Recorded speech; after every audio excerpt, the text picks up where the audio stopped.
einen Text mit, der als Antwort dienen soll auf eine Frage, die mir ständig gestellt wird. Der Text heißt Creation Song und geht so. In the beginning was the Word, and the Word was with God, and the Word was God. He spoke these words of creation and affirmation unto this barren land. He drew water from an inexistent well to fill up the oceans, and from a dry sand he molded man. A blue-eyed, long, wavy, blonde-haired man with pale skin and pink cheeks, they came singing this creation song.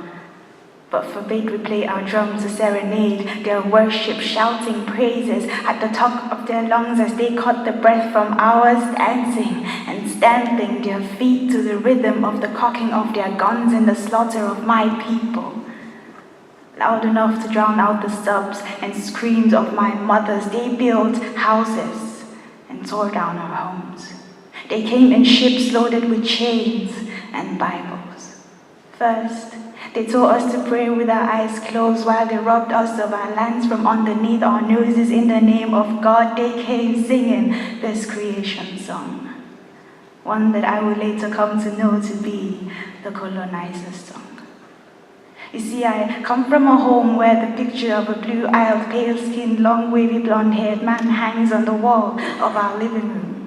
A picture of a man in whose image I was supposedly made, but who I failed to look like. A picture forced upon my culture by a people who needed a justification for the death of my brothers, as my sisters spend their lifetime peeling off their skin in the hope of resurrecting as a guaranteed resemblance of that image. I'm not questioning God.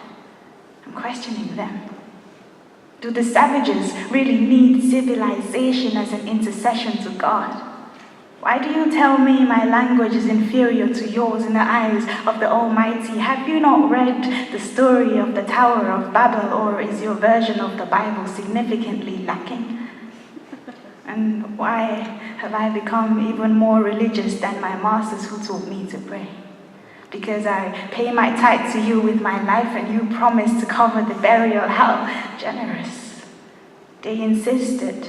They came to bargain at a fair price, but then forced their currencies upon us and cleared our marketplaces, trading bottles, guns, and clothes for lives, clothes that were made out of cotton picked by the same lives stolen and enslaved, guns that fuel the fire of genocide. I'm not only questioning them, I'm also questioning my dictators, who found it acceptable to trade human lives for empty promises that would crumble once the chains were locked. Are the lives of your mothers not worth more than a shiny plate? You point your fingers heavy with blame at them, but fail to acknowledge the hands reaching out to you. You sold your own brothers. Are you not ashamed, traitors? Frail power and authority bestowed onto unworthy men, all in the name of fair trade. Why have I become more religious than my masters who taught me to pray? Because, yes, they brought religion, but they did not bring God. They brought the church, but they did not bring faith. They brought the Bible, but they did not bring belief. They preached the gospel of cowards and submission to a brave and fearless people, making them believe their traditions brought them one step closer to hell. Each day they practiced them. Did they not know that gospel means good news? Or did they simply choose to forget in the hope that a chief would see the complete wiping out of his village as good news? Yes, they brought the church, but they did not bring the gospel.